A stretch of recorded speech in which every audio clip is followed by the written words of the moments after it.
ရော့ရတာ မရောပါဘူးအရင်ထက်ပြောပါနဲ့ဗီဒီယိုထဲမှာဆို ဗီဒီယိုကြီးလား ဟုတ်ပါရှေ့တိုင်းပုံမှန်မှာဖားရီကအလူရှင်တရားထည့်ပေးလိုက်တာကျွန်တော်ဒါဟို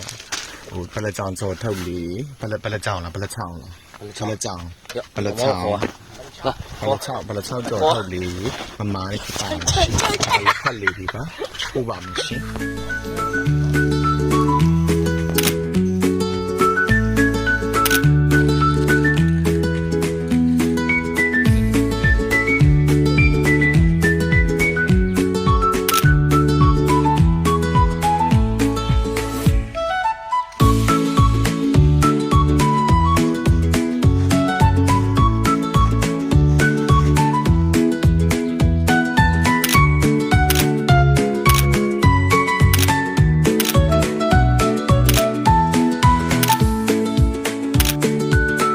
တို့တည်ငြိမ်တာတစ်ခါမှမတွေ့ဘူးဆိုတဲ့သူတွေအတွက်တည်ငြိမ်ပြလိုက်ပြီနော်